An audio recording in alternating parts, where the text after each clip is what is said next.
और आपके पास मैं आ रही हूँ एक बुरी खबर लेकर कि ऐसा लगता है कि इस जंग की शुरुआत हो चुकी है फिर से दोबारा। यानी दोबारा ये जंग शुरू हो रही है क्योंकि अमेरिका ने ईरान, सदर्न ईरान पर, दक्षिण ईरान पर हमला किया है। ईरान ने अभी कुछ देर पहले खबर आई है, दावा ये किया है कि जो ड्रोन है अमेरिका का उसको उसने गिरा दिया है। क्या इस बातचीत में इन अरब और मुस्लिम हुकूमतों को ये कहा गया था कि हम फिर जंग शुरू करने वाले हैं? मुझे ऐसा लगता है कि आज चूंकि हज का खास दिन है, मैदान अराफात में लोग दुनिया भर के तकरीबन 16 लाख लोग इकट्ठे हैं और हज के मौके पर शायद वो कोई बड़ा जवाब नहीं देना चाह रहे। जंग के माहौल के दौरान जो लोगों का हज पर आने का सिलसिला है बिल्कुल भी कम नहीं हुआ है, बल्कि बढ़ी है ये तादाद। तो अमेरिका ने तो अपने बड़े करीबी सऊदी अरब की बात एक जरा बात नहीं मानी, उसकी कोई इज्जत नहीं रखी। देखिए, अमेरिका की बहुत ही अजीब एक तरह से उनका सोचने का तरीका बड़ा अजीब है। वो किसी दोस्त को दोस्त तब तक कहते हैं जब तक उसे इस्तेमाल करना होता है। ये बताइए कि इसमें तो अमेरिका पूरी तरीके से झुकता महसूस हो रहा है। उनके जो है पैसा अनफ्रीज कर रहा है कि वो इस्तेमाल कर सकता है अमेरिका। सैंक्शंस को लेकर, जो सैंक्शंस 50 साल से लगे हुए थे, उन सैंक्शंस को लेकर बातचीत हो रही है कि ये सैंक्शंस उठाए जा सकते हैं। इस दौरान अमेरिका के हमला करने की मैं आपसे स्ट्रेटेजी पूछना चाहती हूँ। अमेरिका ने अभी तक ये सबक नहीं सीखा कि ईरान किसी दबाव में आने वाला नहीं है। अब आपसे आखिरी सवाल और सबसे अहम सवाल, जो इब्राहिम अकॉर्ड को लेकर जो सवाल है, जिसमें न सिर्फ अरब के देशों से कह रहा है अमेरिका कि आपको शामिल होना पड़ेगा, पाकिस्तान जैसे देश और दूसरे मुस्लिम देश जो इस पूरे मामले में एक तरह से एक पार्टी बन चुके हैं, उनसे भी कहा जा रहा है, वो भी हैरान हो रहे हैं। एक तरफ देखिए डोनाल्ड ट्रंप से इतनी अच्छी बातचीत है, मैं पाकिस्तानी प्रेस को पढ़ रही थी कि वो हैरान हो रहे हैं कि हम कैसे अब्राहम अकॉर्ड का हिस्सा बनेंगे। क्या चीज़ है ये अब्राहम अकॉर्ड और क्यों चाहते हैं डोनाल्ड ट्रंप के सारे मुस्लिम देश, सारे अरब देश अब्राहम अकॉर्ड का हिस्सा बने और इसका जंग से क्या लेना देना। नमस्कार, इस खास कार्यक्रम में आपका स्वागत है। मैं हूं आरफा खानम शेरवानी। यहाँ भारत में, देश में आप देख रहे हैं पेट्रोल और डीजल की कीमतों को लेकर हाहाकार मची हुई है। बड़े बड़े जो उद्योगपति हैं वो कह रहे हैं कि तूफान आने वाला है, बड़ा ख़तरा आने वाला है। यानी पूरा ये जो पिछले 3 महीने से जो पश्चिम एशिया में जो तमाम जंग का माहौल बना हुआ है, उससे भारत पर सीधा असर पड़ रहा है। और आपके पास मैं आ रही हूँ एक बुरी खबर लेकर कि ऐसा लगता है कि इस जंग की शुरुआत हो चुकी है फिर से दोबारा। यानी दोबारा ये जंग शुरू हो रही है क्योंकि अमेरिका ने ईरान, सदर्न ईरान पर, दक्षिण ईरान पर हमला किया है। ईरान ने अभी कुछ देर पहले खबर आई है, दावा ये किया है कि जो ड्रोन है अमेरिका का उसको उसने गिरा दिया है। जी हाँ, अगर मैं आपको सिलसिलेवार तरीके से खबर बताऊं तो ईरान की जो इस्लामिक रिवोल्यूशनरी गार्ड कॉर्प्स यानी कि IRGC ने ये कहा है कि उसने US का एक रीपर ड्रोन उसको गिरा दिया है, जो कि ईरान का जो हवाई क्षेत्र है, एयर स्पेस है, उसमें दाखिल हो गया था। पूरे तरीके से आप ये देखिए कि उस दौरान जबकि बातचीत चल रही है सीज़ फायर को लेकर, युद्धबंदी को लेकर, तब हम ये देख रहे हैं कि इसी के दौरान ये हमले हो रहे हैं। एक भद्दा मजाक है ये ईरान के साथ, एक भद्दा मजाक है उन तमाम देशों के साथ जिनके नुमाइंदे बैठे हुए हैं और उसके बाद वो कोशिश कर रहे हैं कि दुनिया में इस जंग के माहौल को कम किया जाए। इसके अलावा ये बात कही जा रही है कि मिसाइल लॉन्च किया है उन्होंने, और साथ साथ सदर्न ईरान में US मिलिट्री स्पोक्स पर्सन ने कहा कि सेल्फ डिफेंस में हमने ये स्ट्राइक्स की हैं। बिल्कुल उसी तरह मुझे याद आ रहा है कि जब व्हाइट हाउस की स्पोक्स पर्सन से पूछा गया कि आखिर ये हमला आपने किया तो किया क्यों ईरान पे, उनके शब्द में नहीं दोहरा रही हूँ, लेकिन जिस तरह से उन्होंने कहा कि एक सपना आया था डोनाल्ड ट्रंप को कि ईरान हमला कर सकता है, तो उससे पहले हमने हमला कर दिया, इससे पहले कि ईरान हमला करता। वरिष्ठ पत्रकार मोहम्मद अहमद काज़मी इस वक्त हमारे साथ इसी मुद्दे पर चर्चा करने के लिए मौजूद हैं कि क्या दुनिया एक और जंग के नए दौर के लिए तैयार हो रही है। हमें लगता था हम शांति के एक नए दौर के लिए तैयार हो रहे हैं। मोहम्मद अहमद काज़मी साहब, बहुत बहुत शुक्रिया आपका, जो आप चर्चा में अपने भाग लिया। आपका ख़ुद का भी अपना ये यूट्यूब चैनल आप चलाते हैं और लगातार दर्शकों को आप जानकारी दे रहे हैं इस तमाम मुद्दे पर। पिछले 3 महीने से मैं फॉलो करती हूँ आपका चैनल। मुझे सबसे पहले ये बताइए, आपकी इस जो ये नया डेवलपमेंट देखने को मिल रहा है कि उन्होंने सबसे पहले एयर स्पेस में दाखिल हुए जो अमेरिका है वो, और ईरान ने उनका ड्रोन गिरा दिया, किस तरह से आप देख रहे हैं इसको? जी, बहुत बहुत शुक्रिया, आपने मुझे एक बार फिर अपने प्लेटफॉर्म पर मौका दिया। ये तीसरी बार है जब अमेरिका ने ईरान के साथ बातचीत के दौरान जंग फिर से शुरू की है। मैं जंग इसलिए कह रहा हूं कि अभी कुछ घंटे गुजर चुके हैं, ईरान ने अभी कोई बड़ी कार्रवाई नहीं की है। मुझे ऐसा लगता है कि आज चूंकि हज का खास दिन है, मैदान अराफात में लोग दुनिया भर के तकरीबन 16 लाख लोग इकट्ठे हैं और हज के मौके पर शायद वो कोई बड़ा जवाब नहीं देना चाह रहे। बहुत मुमकिन है कुछ 1-2 दिन के बाद कोई बड़ा जवाब आए, मेरा अपना अंदाज ये है। लेकिन ये कि तीसरी बार बातचीत के दौरान एक तरह से फिर से जंग शुरू करने की कार्रवाई की है ईरान के खिलाफ। और जो 2 दिन पहले खबर आई थी वो बहुत ही मतलब उसमें खबर भी थी और उसमें चौंका देने वाला बयान भी था, जिसमें ये कहा गया कि डोनाल्ड ट्रंप ने इलाके के अरब और मुस्लिम मुल्कों के लीडर से फोन पर बात की है। वो बात करना तो समझ में आता था कि ईरान के साथ डील के सिलसिले में कुछ चीजें फाइनल होनी थी, तो बहुत मुमकिन है उनसे मशवरा किया हो। लेकिन बयान ये आया कि अब इन अरब मुल्कों को, सभी अरब मुल्कों को, हत्ता के ईरान को भी, इससे बड़ा मजाक नहीं हो सकता कि अब्राहम अकॉर्ड में शामिल हो जाना चाहिए, यानी इजराइल को एक मुल्क के तौर पर कबूल कर लें और डिप्लोमेटिक ताल्लुकात कायम कर लें। तो ये खुद अपने आप में बहुत ही ईरान के बारे में इस्लामिक रिवॉल्यूशन के बाद जिनका बार बार ये कहना है कि इजराइल इलाके में नासूर है, कैंसरस नासूर है, इसका खत्म होना जरूरी है, उसको अब्राहम अकॉर्ड में शामिल होने की बात ट्रंप ने कही। ये इतनी मज़ाक़खेज़ थी कि शायद वो दुनिया में ये शक फैलाने की कोशिश कर रहे थे कि ईरान भी अब इजराइल को तस्लीम करने जा रहा है। तो इसके साथ साथ क्या इस बातचीत में इन अरब और मुस्लिम हुकूमतों को ये कहा गया था कि हम फिर जंग शुरू करने वाले हैं? और ये जो जंग शुरू करने की कोशिश है, पिछला तकरीबन 1 हफ्ता, तकरीबन 4 दिन 5 दिन और ज्यादा एक्यूरेट अगर कहा जाए, ईरान की तरफ से, IRGC की तरफ से, हॉर्मुज से तकरीबन हर दिन एवरेज 30 शिप्स गुजारे जा रहे हैं। अभी जो दूसरी खेप थी उसमें बताया गया था कि 31 जहाज गुजरे, जो परसों शाम में अनाउंसमेंट हुआ था, जिसमें इंडिया, पाकिस्तान और चाइना के जहाज गुजरे हैं। तो ये जो हॉर्मुज वाला मामला है उसके बारे में ईरान ने साफ कह दिया कि अभी जो हमारी बातचीत हो रही है ना तो हॉर्मुज के बारे में हो रही है, ना न्यूक्लियर इशू के बारे में हो रही है। तो ये दोनों चीजें अगर ईरान के शर्तें मान ली जाएं तो फिर बातचीत के लिए क्या रह जाता है? अमेरिका को जिसे कहते हैं रेस्पेक्टफुल एग्जिट के लिए कोई और चीज शायद उन्हें नजर नहीं आती। इस बीच जी काज़मी साहब, मैं आपकी तरफ आती हूँ।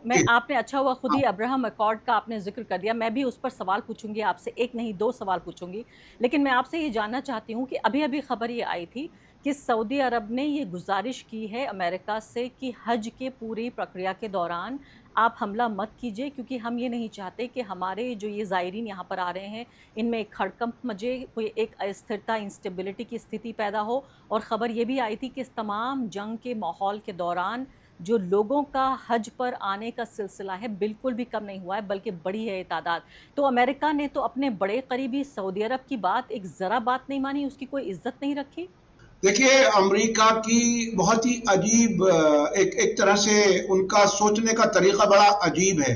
वो किसी दोस्त को दोस्त तब तक कहते हैं जब तक उसे इस्तेमाल करना होता है। असल में उसको कोई ऐसा नहीं है कि उनके साथ कोई लॉयल रिश्ते हों। तो इसलिए मैं तो समझता हूं कि और सब मुल्कों को भी ये समझ लेना चाहिए कि जिन मुल्कों से अमेरिका कहता है कि आप हमारे दोस्त हो, यानी हमारी जरूरत हो तब तक दोस्त हो। अभी 2 दिन पहले इजराइल से कुछ आवाजें आने लगी थी, उन्हें भी शिकायत होने लगी थी अमेरिका से कि साहब आपने हमें साइडलाइन कर दिया और ईरान के साथ बातचीत कर रहे हैं। तो वॉशिंगटन में बैठे हुए लोग कब किसको छोड़ देंगे, कब किसके साथ चलेंगे, इस पर बिल्कुल यकीन नहीं किया जा सकता। जो शख्स डोनाल्ड ट्रंप एक सेंटेंस कंसिस्टेंट ना बोलता हो, जिसमें कभी कभी तो आखिरी सेंटेंस तो वो कॉमा लगा करके भी लगा देते हैं, यानी इतनी गैर जिम्मेदारी के साथ जो सियासत अमेरिका की तरफ से हो रही है, उससे पूरी दुनिया एक तरह से मुसीबतों में है। और इस मुसीबत से कैसे निकले, ईरान इन पर कैसे भरोसा करे, ये एक बहुत बड़ा सवाल है जिसको वो बार बार दोहरा रहे हैं। अभी कतर में उनकी टीम है, पाकिस्तान से प्रेसिडेंट, माफ कीजिएगा, आर्मी चीफ और प्राइम मिनिस्टर बीजिंग भी गए हैं। चीन कुछ मसले को हल कराएगा, लेकिन कौन गारंटी दे कि ट्रंप जो इस मिनट कह रहे हैं जिस उस पर वो अमल भी करेंगे। ये मैं समझता हूं दुनिया में कोई शख्स, शायद व्हाइट हाउस के अंदर भी जेडी वेंस भी गारंटी नहीं ले सकते कि ट्रंप अगला मूव क्या होगा ट्रंप का। लेकिन इस दौरान काज़मी साहब, इस दौरान खबरें तो ये भी आई हैं, जब ये पूरा पीस प्रोसेस चल रहा है, ईरान के जो टॉप नेगोशिएटर्स हैं, जिन लोगों को बातचीत करनी है, वो लोग कतर में पहुंचे हुए हैं, पूरी दुनिया के लोग वहां पहुंचे हुए हैं, जो भी लोग इस शांति में यकीन रखते हैं, जिनका स्टेक है इस शांति में, या वो देश जो कि शामिल हैं। लेकिन इसी दौरान खबर ये भी आ रही थी कि अमेरिका ने जो ईरान के जो फ्रोज़न एसेट्स हैं, यानी उनका पैसा जो फ्रीज़ किया हुआ है, वो कई बिलियन डॉलर वो पैसा भी अनफ्रीज़ कर दिया है। इसके अलावा हॉर्मुज़ के लिए भी वो तैयार हो रहे हैं कि कोई मिलकर शायद इसकी चौकीदारी करेंगे। यानी इन पहलुओं पर बातचीत हो रही है। और मैं जल्दी से आऊँगी अब्राहम अकॉर्ड को लेकर भी सवाल पूछूंगी, लेकिन ये बताइए कि इसमें तो अमेरिका पूरी तरीके से झुकता महसूस हो रहा है।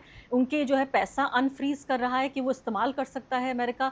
सैंक्शंस को लेकर, जो सैंक्शंस 50 साल से लगे हुए थे, उन सैंक्शंस को लेकर बातचीत हो रही है कि ये सैंक्शंस उठाए जा सकते हैं। इस दौरान अमेरिका के हमला करने की मैं आपसे स्ट्रेटजी पूछना चाहती हूँ कि अगर इसको साइकोलॉजिकल वॉरफेयर भी माना जाए, एक मनोवैज्ञानिक युद्ध भी माना जाए, तो किस तरह का क्या हासिल करना चाहता है अमेरिका ये हमला करके, ये मिसाइलें भेजकर जो बंदर अब्बास शहर है ईरान का, वहाँ क्यों भेज रहा है? देखिए, मुझे ऐसा लगता है कि वो एक तरह से दबाव डालने की कोशिश कर रहा है, लेकिन अमेरिका ने अभी तक ये सबक नहीं सीखा कि ईरान किसी दबाव में आने वाला नहीं है। जहां तक उनके एसेट्स,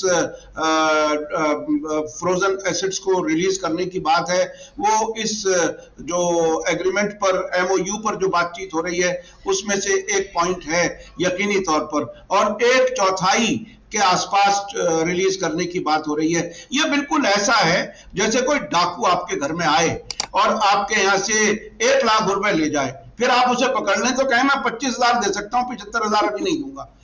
ये कौन सी लॉजिक है कि आपने मेरा पैसा, एक मुल्क का पैसा दबा रखा है और आप चौधराहट जता रहे हैं। अब देखिए, आज जो एक बयान आया, मैं उसको जरूर बताना चाहूंगा, अंडरलाइन करना चाहूंगा।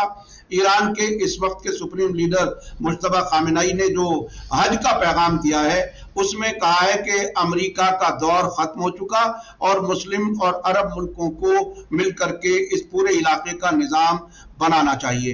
एक बिल्कुल इसी किस्म का एक बयान हिजबुल्लाह की तरफ से आया है, जिन्होंने कहा कि लेबनान की फॉरेन गार्जियनशिप वाला जो मामला था, अब वो खत्म हो गया और इससे अब बाहर आ चुके हैं। तो हिजबुल्लाह और ईरान दोनों ने ये बात साफ कर दी आज ही कि अब इस इलाके में अमेरिका का दौर खत्म हो रहा है। अब इस दौर खत्म होने को कबूल करने और ना कबूल करने की जिद के बीच में ये जंग जारी है, और ट्रंप शायद अब भी, उन्हें उम्मीद है कि कुछ 2-4 हमले करके कहीं वो अपनी शर्तें मनवा लेंगे। मुझे ऐसा नहीं लगता। आप बहुत बेहतरीन बात कह रहे हैं, और मुझे लगता है कम लोग इस बात को समझते हैं कि एक तरफ बातचीत की टेबल पर बैठे हुए लोग और दूसरी तरफ बमबारी हो रही है। यानी एक तरफ आपने टेबल पर लोगों को बिठा रखा है और खिड़की से गोलीबारी भी हो रही है, ताकि जो बातचीत की टेबल पर बैठे हुए लोग हैं वो डर और खौफ के साए में जो कुछ मांगे रखी जाएं, साथ में उन पर दस्तखत कर दें। एक तरह से लग रहा है कि बातचीत की टेबल पर बिठा रखा है, कनपट्टी पे बंदूक भी रखी हुई है, बिल्कुल किसी फिल्मी सीन की, बेहुदा फिल्मी सीन की तरह ये मुझे महसूस हो रहा है।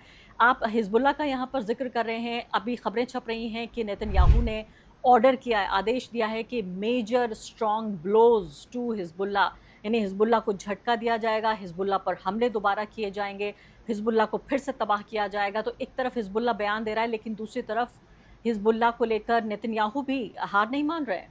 अरे साहब, हिजबुल्लाह के तो FPV, फर्स्ट पर्सन व्यू नाम के जो ड्रोन हैं, उन्होंने इतना कमाल किया हुआ। आज ही एक वीडियो, एक्सक्लूसिव वीडियो आई है अल मयादीन टेलीविजन से, लेबनान से, उन्होंने एक 5 मिनट से ज्यादा की वीडियो दी है जिसमें बताया है कि साउथ लेबनान के एक इजरायली फौजी अड्डे पर उन्होंने हमला किया है और बाकायदा उसकी तस्वीरें जिस सफाई से वो दे रहे हैं और कई हमलों की एक वीडियो बाकायदा जारी की है।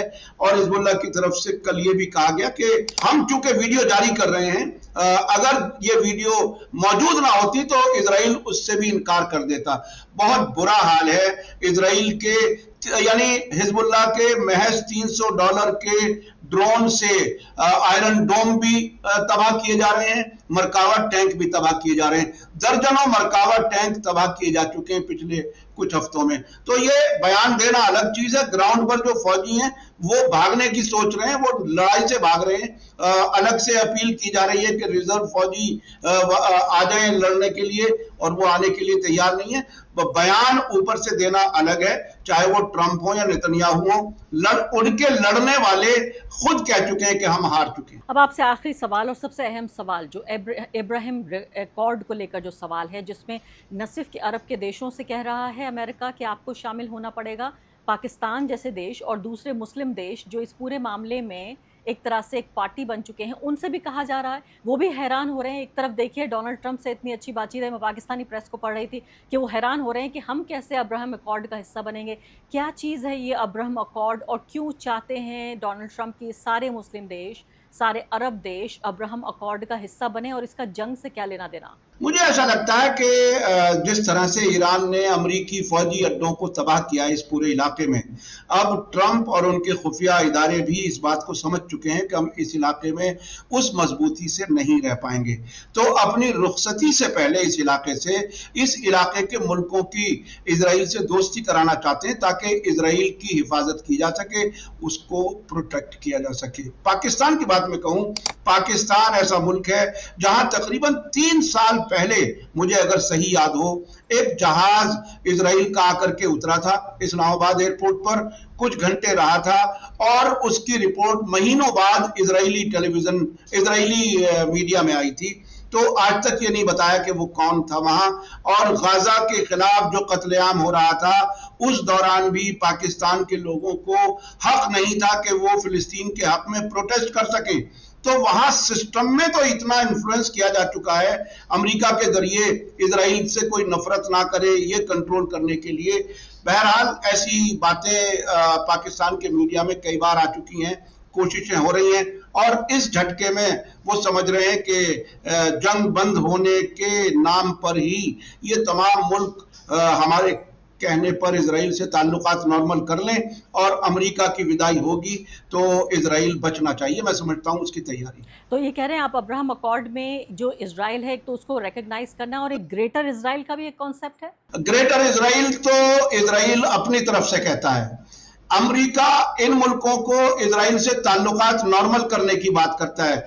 ऊपर से दोनों तो देखने में बिल्कुल अलग अलग हैं, लेकिन जैसा अमेरिका के फौजी अड्डों की मौजूदगी से ये लगा कि वो ग्रेटर इजराइल बनाने की तैयारी में यहाँ फौजी अड्डे थे, तकरीबन हो सकता है इन मुल्कों की हुकूमतों को इस हद तक इन्फ्लुएंस रखा जाए कि जब चाहें हम डिफेंस डील करके वहीं पर अपने फौजी रखें, जब चाहें महल की तरफ अपनी गोलियों का और अपनी तोपों का मुंह कर दें, और वो हुकूमतें जब चाहें गिरा दें और ग्रेटर इजराइल का ख्वाब पूरा हो जाए। लेकिन इसमें रुकावट सबसे बड़ी ईरान और एक्सिस ऑफ रेजिस्टेंस है, जो ऐसा नहीं होने देगी, मुझे ऐसा लगता है। बहुत बहुत शुक्रिया आपका काज़मी साहब इस पूरी चर्चा में भाग लेने के लिए। तो मुझे लगता है कि अभी भी संकट के बादल लगातार मंडरा रहे हैं, बल्कि बरस रहे हैं, न सिर्फ कि मंडरा रहे हैं। आप सोचिए कि जंग ख़त्म हो चुकी है लेकिन जंग हो रही है, इधर पीस प्रोसेस चल रहा है लेकिन उधर बंदूकें चल रही हैं, मिसाइलें चल रही हैं, ड्रोन गिराए जा रहे हैं।